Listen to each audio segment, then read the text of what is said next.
नमस्कार। ये वीडियो खास उन विद्यार्थियों के लिए है जिन्होंने हाल ही में 10वीं कंप्लीट की है और अब वो सरकारी नौकरी का सपना देख रहे हैं।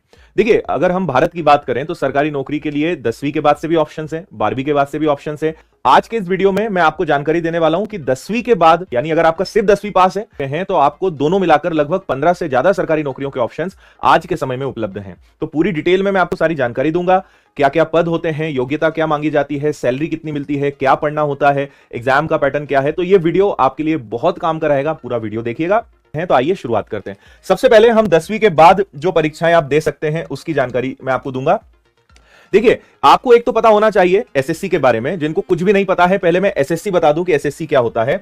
देखिए, एक तो हमारे देश में जो सबसे बड़ा और सबसे महत्वपूर्ण जो एक एग्जाम है वो यूपीएससी है, जिसमें आप आईएएस, आईपीएस, आईएफएस इस प्रकार के अधिकारी पद पे जाते हैं। अगर उसके नीचे हम बात करें तो एक एसएससी होता है जो स्टाफ सिलेक्शन कमीशन है, जो अलग अलग लेवल पर परीक्षाएं लेता है। जैसे इनकम टैक्स डिपार्टमेंट हुआ, जीएसटी डिपार्टमेंट हुआ, मंत्रालय हमारे जितने भी होते हैं, मिनिस्ट्रीज जितनी हैं, सचिवालय जितने हमारे होते हैं, सेक्रेटरिएट्स वाले जो डिपार्टमेंट्स होते हैं, इन सब विभागों में और मंत्रालय में जहां से एम्प्लॉय जाते हैं वो एग्जाम्स एसएससी कंडक्ट कराता है। तो एसएससी के माध्यम से आप 10वीं के बाद ही प्रवेश कर सकते हैं जिन विभागों का मैंने नाम लिया। तो एसएससी एक संस्थान है जो एग्जाम लेता है और आपको डिपार्टमेंट तक भेजता है और आपको गवर्नमेंट जॉब मिलती है। तो इसमें एक एग्जाम होता है एसएससी एमटीएस।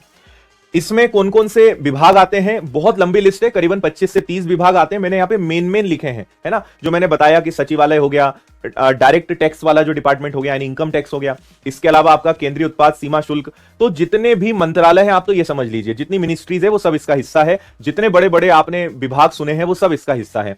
इसके लिए सिर्फ 10वीं पास होना चाहिए और आपकी एज 18 से 25 होना चाहिए। और मैं एक मजे की बात आपको पहले ही बता दूं, उसमें केवल पास मांगा जाता है, परसेंटेज की कोई लिमिट नहीं है, कोई डिमांड नहीं। चुनिंदा कुछ 2-4 एग्जाम्स हैं, अदरवाइज आप लगभग हर सरकारी नौकरी में केवल पास मांगा जाता है। 10वीं पास, 12वीं पास, ग्रेजुएशन कंप्लीट, बस। इसके अलावा कुछ भी रिक्वायरमेंट नहीं है।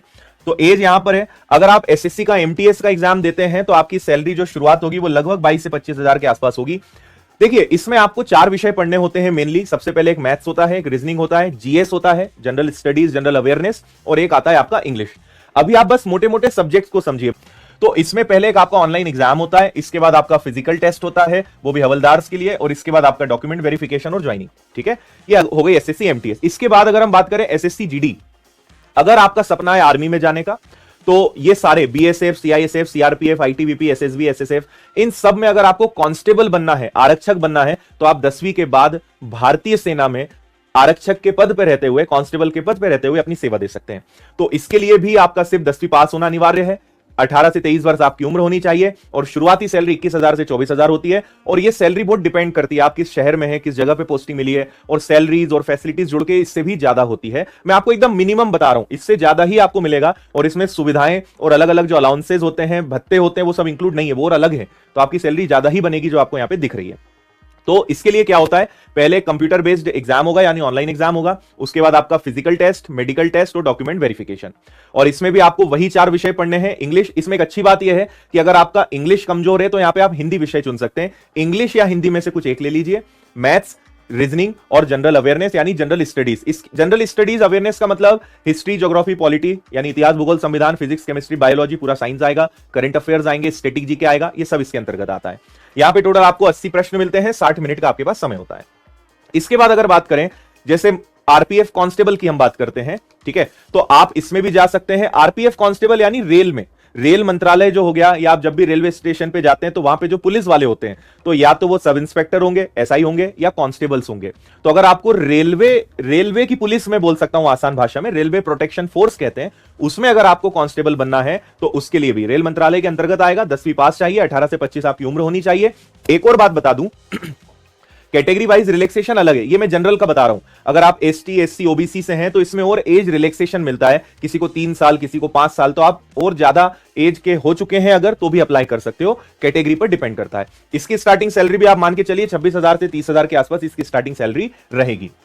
सुविधाएं अलग से, केवल एक कंप्यूटर बेस्ड एग्जाम होगा, इसके बाद फिजिकल टेस्ट होगा, इसके बाद आपका डॉक्यूमेंट वेरिफिकेशन होगा। वही विषय है यहाँ पे, आपको जीएस पढ़ना है, इस सबको जीएस कहेंगे, मैथ्स कहेंगे, रीजनिंग कहेंगे। और रेलवे में अगर आपका जाने का सपना है तो एक और अच्छी बात बता दूं कि रेलवे की किसी भी परीक्षा में इंग्लिश विषय नहीं आता है। मैथ्स, रीजनिंग, जीएस और साइंस, ये 4 विषय मुख्य हैं। इनको पढ़ के आप रेलवे की परीक्षा निकाल सकते हैं। इंग्लिश किसी भी परीक्षा में नहीं आता है ना। इसके बाद बात करते हैं रेलवे में ही एक होता है ग्रुप डी, जो जहां से नौकरी शुरू होती है। सबसे निचले स्तर पे अगर हम बात करें तो वो ग्रुप डी होता है।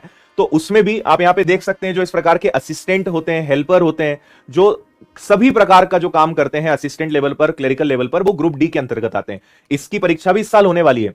और एक अच्छी बात क्या है कि इसमें से मैक्सिमम एग्जाम्स कुछ तो हर साल होते हैं और कुछ इस साल अभी परीक्षाएं होने वाली है, कुछ के अभी नोटिफिकेशंस आने वाले हैं। तो बहुत सारे मौके आपको अभी से मिलेंगे। ये भी रेलवे का हिस्सा रहेगा। 10वीं पास होना चाहिए, 18 से 33 वर्ष की उम्र तक अप्लाई कर सकते हो। 25,000 से 27,000 इसकी सैलरी रहेगी। विषय वही है, साइंस आ गया, मैथ्स आ गया, रीजनिंग आ गया, जीएस आ गया। पहले आपका एक एग्जाम होगा, फिजिकल टेस्ट होगा, फिजिकल मेजरमेंट। फिजिकल टेस्ट और मेजरमेंट मतलब कैसे हो जाता है कि आपको रनिंग करवाएंगे या किसी किसी परीक्षाओं में गोला फेंक, ऊंची कूद, लंबी कूद हो गई, तो फिजिकल एफिशिएंसी टेस्ट हो गया। मेजरमेंट मतलब आपकी हाइट देखी जाएगी, आपका चेस्ट देखा जाएगा लड़कों के लिए, तो वो होता है मेजरमेंट। हाइट और चेस्ट, ये सारी चीजें रहती है। इसके बाद आपका मेडिकल बहुत नॉर्मल होता है, सब कुछ आपका ठीक ठाक होना चाहिए, कोई समस्या नहीं होनी चाहिए। और डॉक्यूमेंट वेरिफिकेशन होता है, सिंपल प्रोसेस है। इसके आगे चलते हैं, अगर आप मध्य प्रदेश के विद्यार्थी हैं या किसी भी राज्य के हैं, तो हर राज्य में कांस्टेबल, पुलिस में कांस्टेबल यानी पुलिस आरक्षक की भर्ती निकलती है। फिलहाल मैं आपको मध्य प्रदेश का बताऊंगा। लगभग हर जगह का सेम पैटर्न है, थोड़ा थोड़ा डिफरेंस होता है। तो आप पुलिस विभाग के अंतर्गत आरक्षक पद पे जाना चाहते हैं तो 10वीं आपका पास होना चाहिए, 18 से 33 वर्ष की उम्र है, और लगभग जो सैलरी है वो 19,000 से 24,000 रुपए के आसपास आपको मिलेगी मंथली। ये आपको मैं बता रहा हूं। इसमें क्या पढ़ना है, तो वापस वही रीजनिंग आ जाएगा, मैथ्स आ जाएगा, साइंस आ जाएगा, जीएस आ जाएगा। उसमें फिर एमपी जीके, ये मध्य प्रदेश का जीके सब रहेगा। तो सब कुछ रहता है। 100 क्वेश्चंस, 2 घंटे का आपके पास समय होता है। केवल एक टेस्ट होगा, उसके बाद फिजिकल, उसके बाद डॉक्यूमेंट वेरिफिकेशन, खत्म। इसके बाद हर राज्य में वन रक्षक भी होते हैं, जिसको इंग्लिश में फॉरेस्ट गार्ड कहते हैं। तो मैं आपको मध्य प्रदेश का बताता हूं, जिनको वनों की रक्षा करनी होती है, तो उसमें भी अलग अलग पद होते हैं। तो अगर आपको वन रक्षक बनना है, फॉरेस्ट गार्ड बनना है, जो कि आपके वन विभाग के अंतर्गत आएगा, इसके लिए भी 10वीं मांगा जाता है। 18 से 30 वर्ष की उम्र होनी चाहिए। 22,000 से 27,000 के आसपास शुरुआती सैलरी इसमें मिलती है। इसमें भी पहले कंप्यूटर बेस्ड टेस्ट, फिर वही फिजिकल एफिशिएंसी, फिजिकल मेजरमेंट या स्टैंडर्ड, मेडिकल और डॉक्यूमेंट वेरिफिकेशन, वही विषय है। जीएस आएगा, हिंदी आएगा, इंग्लिश आएगा, मैथ्स आएगा, साइंस आएगा। 100 सवाल, 120 मिनट का समय, 2 घंटे का समय रहेगा। इसके बाद अगर हम बात करें, इंडियन आर्मी में अग्निवीर की परीक्षा होती है, आपको पता है। उसमें अगर आपको जाना है तो फिर वही बात है, ये भारतीय सेना में आपको जाने का मौका मिलेगा। केवल 10वीं पास होना चाहिए। 17.5 से 21 वर्ष की उम्र होनी चाहिए। सैलरी ईयर वाइज चेंज होती है, शुरुआत 30,000 से होगी, फिर अगले साल 33, 36,500, 40,000, ऐसे सैलरी साल दर साल बढ़ती है।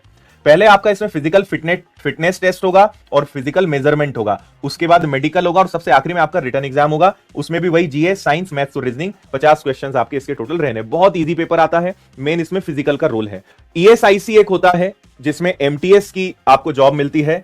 इसके बारे में मैं आपको बताता हूं। कर्मचारी राज्य बीमा निगम है ना, employ state insurance corporation and labour and employment. इसमें भी 10वीं पास होना चाहिए। 18 से 25 की उम्र, 19,000 से 21,000 के आसपास सैलरी होती है। प्रीलिम्स होता है, मेंस होता है।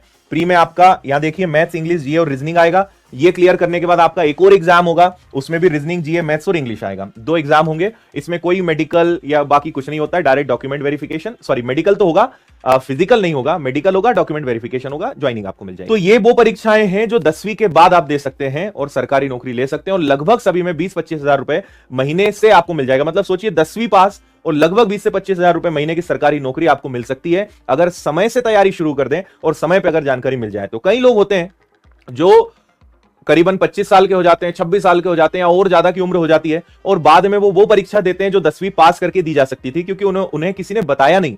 लेकिन आज टेक्नोलॉजी है, यूट्यूब है, इतनी जानकारियां हैं, तो आजकल बच्चे जल्दी से भी तैयारी शुरू करने लगे। और कई लोग 10वीं, 11वीं, 12वीं में ही सरकारी नौकरी ले लेते हैं और पढ़ाई भी जारी रखते हैं, नौकरी भी करते रहते हैं और अगली बड़ी परीक्षा की भी तैयारी वो करते हैं और अपने दम पे खड़े भी हो जाते हैं, क्योंकि फिर उन्हें अपने माता पिता से कुछ मांगना नहीं पड़ता है, खुद ही कमाने में सक्षम है और बल्कि घर पे पैसा भेजना चालू कर देते हैं। तो ऐसा भी कर सकते हो आप। सरकारी नौकरी की तैयारी में एक अच्छी बात यही है कि maths, reasoning, GS, science, English, यही सारे विषय हर परीक्षा में काम आते हैं। आप इन विषय को मजबूत करके लगभग 10 से 15 एग्जाम्स आप दे सकते हो। एक आध 2 विषय का कुछ फर्क आता है, अदरवाइज सब लगभग आपको एक जैसे मिलेंगे। ठीक है भाई, तो ये मैंने आपको जल्दी से पूरे एग्जाम्स की इंफॉर्मेशन दी कि कौन कौन सी सरकारी नौकरियां उपलब्ध हैं जो आप सिर्फ 10वीं पास होकर दे सकते हैं, और अच्छे विभाग हैं ये। छोटी छोटी तो बहुत नौकरियां निकलती है। मैंने आपको बहुत क्रीम जॉब्स बताए हैं जिनका नाम लगभग हर व्यक्ति जानता है, और जो अच्छे अच्छे हमारे देश के या प्रदेश के विभाग हैं, मैंने उनकी आपको जानकारी दी। आप पहली चीज मान के चलिए कि लगभग इनकी एग्जाम्स की तैयारी में कम से कम 5 से 6 महीने लगते हैं, किसी में थोड़ा सा ज्यादा, किसी में थोड़ा सा कम। तो अगर आप 5 से 6 महीने सीरियसली प्रिपरेशन कर लेते हैं, एक अच्छी रेगुलरिटी के साथ आप मेहनत कर लेते तो इन एग्जाम की तैयारी की जा सकती है, एग्जाम निकालने लायक आप बन सकते हैं। व्हाट्सएप पर हम उपलब्ध हैं, जहां पे आपको सारी इंफॉर्मेशन मिलती है। तो मुझे उम्मीद है कि इस वीडियो से आपको हेल्प मिली होगी। आप एंड तक पहुंचे हैं तो आपको जरूर अच्छा लगा होगा, तभी आप आखिरी तक रुके हैं। और अगर फिर भी कोई आपके डाउट्स है, कोई क्वेश्चन है, तो कमेंट करके जरूर बताइएगा। मैं अलग से वीडियो बना के आपको फिर से जानकारी दूंगा। और नए हैं इस चैनल पे तो सब्सक्राइब करिएगा, ताकि आपको सारे अपडेट्स मिलते रहे, सारी सरकारी नौकरियों की जानकारी आपको मिलती रहे। बाकी आपके कमेंट्स का मुझे इंतजार रहेगा। Thank you and all the best.